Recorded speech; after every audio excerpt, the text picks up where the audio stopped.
Howdy everyone. This video is going to be a less high stakes video where I answer every single one of your questions that you asked me. Now that I've put this video out, I expect none of you to ask me any questions ever again. You had your chance and you blew it. First question. Why do you delete comments that criticize your content? Off to a good start. Most of the time when people ask me this question, they've just noticed a comment that they left isn't there anymore. That's barely relevant to the answer, but it's often useful to know ulterior motives of people, which you're doing here, and that's cool. But probably 80% of the time, it's not actually me that deletes the comments. YouTube just holds them for review automatically, and I just make a conscious effort on account of my mental health to never check held for review comments wherever possible. That being said, I do delete some comments on my own, but that's usually only if I find you boring. Otherwise, I'll have a nice chat with you in the comments. Try it below, and feel free to check for more examples in my old content. Post your opinions, your spicy takes, or your questions, and I'll either reply or I'll block you from the channel. What's the most efficient way to solve the coastline paradox? Every country mandates construction of a coastal road, send the Google car over it to measure it with total distance traveled. Any coastline not a side of road will be discounted. Solve it means your IQ equals 188. Damn, this political compass is getting real convoluted. Does P equal NP? Yes, it does, as long as N equals 1 or P equals 0. Or both. Why have you never attended one of my panels? Well, maybe if they had cool, fun, interesting guests like my Bluebird on, I'd turn up to them. The actual answer is because I've been reluctant to claim the label trans masc for myself, despite the fact that I both do not align with my assigned gender at birth, and am also masculine-leaning in my gender identity. Just because I was AMAP and my experiences are going to be categorically different to those of everyone else who identifies as trans masc. You know, like, I'm not going to need top surgery, I don't experience the dysphoria of having periods, I don't take testosterone that my body doesn't naturally produce, and I'm not as cool and awesome as everyone else in your community. What can I say? I'm just built different. No, but really, my voice in communities who rally under the label trans masc are generally built by and for people who go through a cluster of similar struggles that I categorically won't. But that being said, I am completely happy to throw away all that moral integrity for an extra hour or two of camaraderie every Sunday night, so hit me up. How did you know you're ace and non-binary? Bold of you to assume I'm confident enough to know anything about myself. But yeah, I figured out I was non-binary only pretty recently. I was around 18 working at my first office job in the middle of some accounting pack when, out of the blue, I just came to the abrupt realization, I am non-binary. It wasn't even that everything in my life was building up to it. I wasn't contemplating it when I came to the realization. The thought just popped into my head, it felt right, and I've just been going with it this whole time. As for when I realized I was ace, it happened only in the past year or so. I was at home all the time because of something happening over the past year and a half or so, and I realized, hey, I don't actually miss the whole going out and getting laid thing like I thought I did. I'd just been conditioned, I guess, into thinking I did. So I tentatively adopted the label ace spectrum while I questioned it a bit more, and then I ironed out the details, but since then I've accepted that I'm pretty much fully ace. How would the world of libertarian/anarchistic right-wingers differ from the world of anarcho-communists? In the ideal anarcho-capitalist right-wing world, everyone would seemingly start off on the same footing, without a government, where everyone has no leg up from anyone else, and then they all try to profit off one another until the best profiteers, aka sharks, are rich and at the top, and the weaklings who deserve to be poor are at the bottom.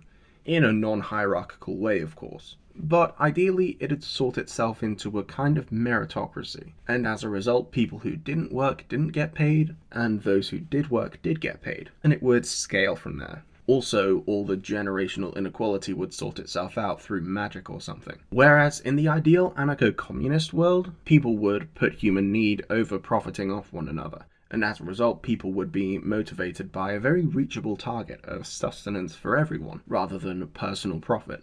Most things would also be organized democratically rather than hierarchically, and there would be a social understanding of helping each other, regardless of whether they were working or not, whether through incapability or just intense desire. What's your favorite and least favorite parts of Pride Month? Favorite is probably the way that it allows queer people to express themselves positively in any way they so desire, with no need for any regard of what the cissexual straight society thinks about it. It gives me at least a little bit of hope that people are able to come together in support of one another, look at the ways in which they're oppressed, and realize that when we do finally unite, we can just say, lol, no, this is good, and not give a shit what other people think about it. My least favourite is probably the measured increase in abuse that comes with more kids from homophobic households choosing to be visibly queer at a concentrated time of the year. That isn't very good. But it's not a fault of queer youth or Pride Month in any way. It's just what happens when something happens at a specific time of the year. See Christmas, the Euros final, etc. What is the nature of dark matter? Which particle is it exactly? Or are we misunderstanding the nature of gravitational forces at a long distance? And if so, how? Everything we know about dark matter is just a guess. Even the scientists at the forefront of theoretical physics are just coming up with hypotheses to explain the unexplained and unexplainable discrepancies between the current world and our theories as we currently understand them. So it's totally unreasonable to expect them to have everything figured out yet. But not me, I made a promise. Dark matter is when antimatter and matter have annihilated, but the mass doesn't go away. It seems like nothing's there, but it's actually increasing the size of the universe. You know what? No. Dark matter is black paint, and it just hasn't dried because it's all in space and has nowhere to evaporate. That's my final answer, and I will die on that hill. What do you think Big Bird's political beliefs are? Do you think we should hold his history of blueface against him?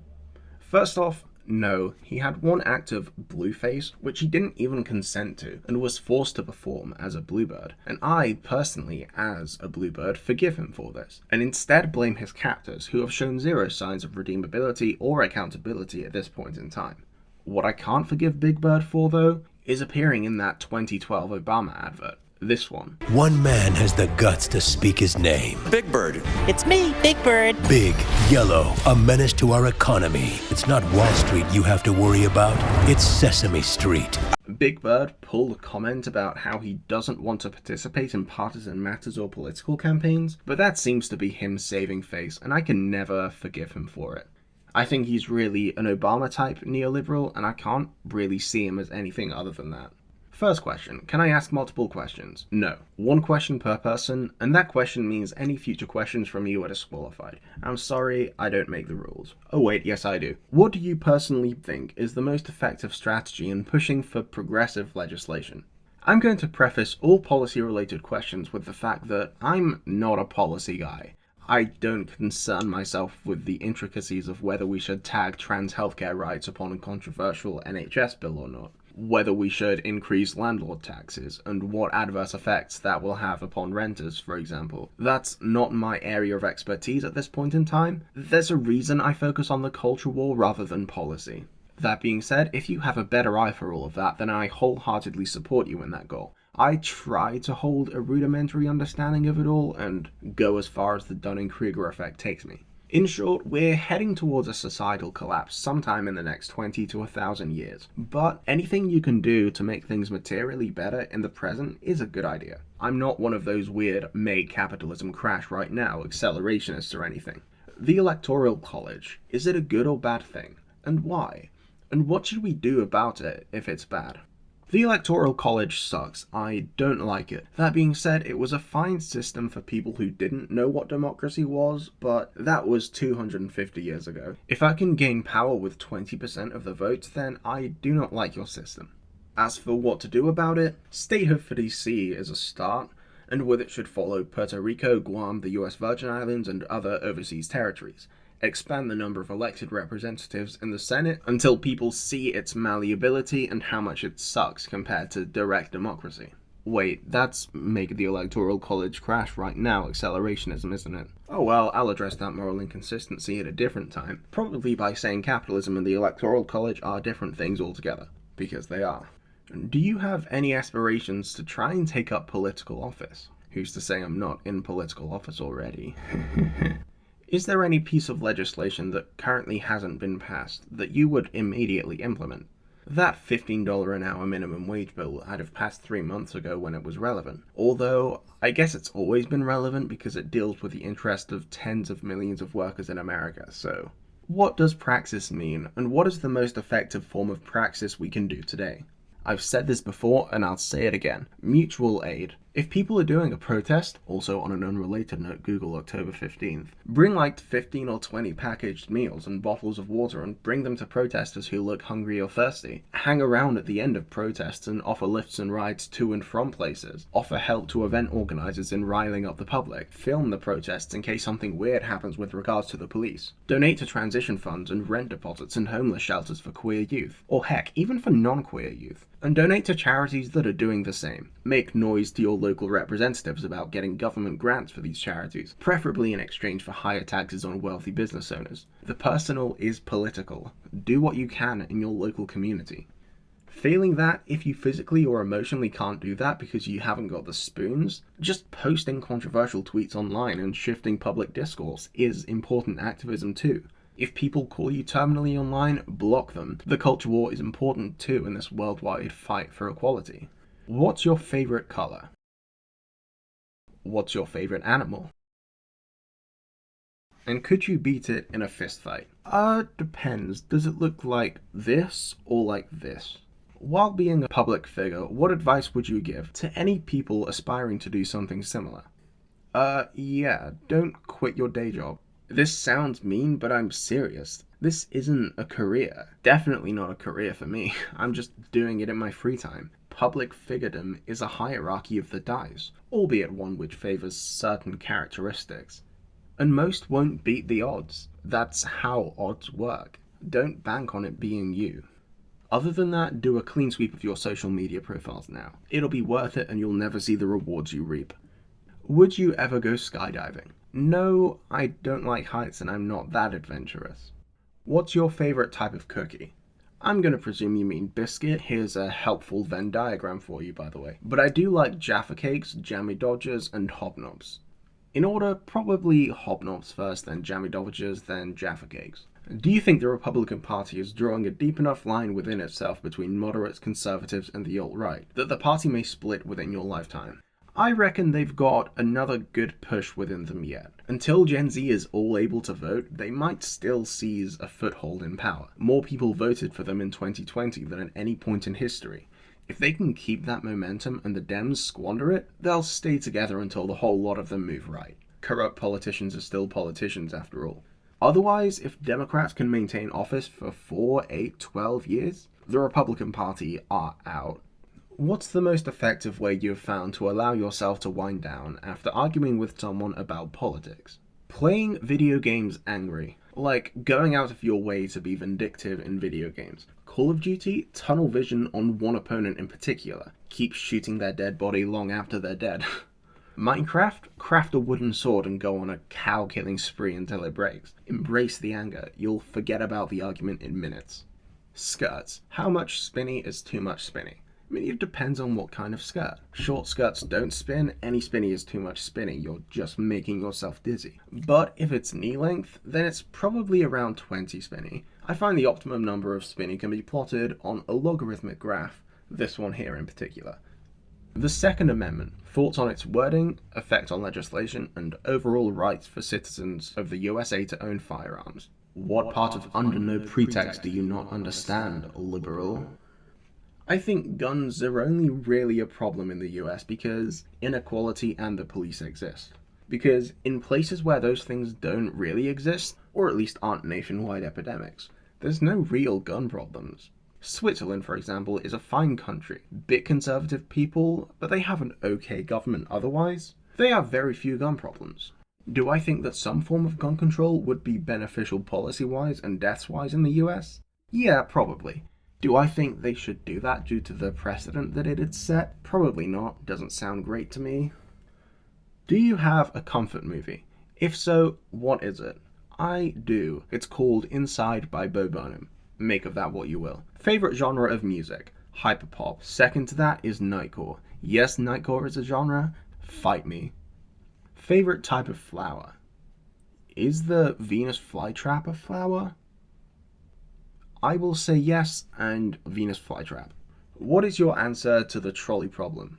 I send it towards the 5 people, but only if it does the totally sick loop-the-loop.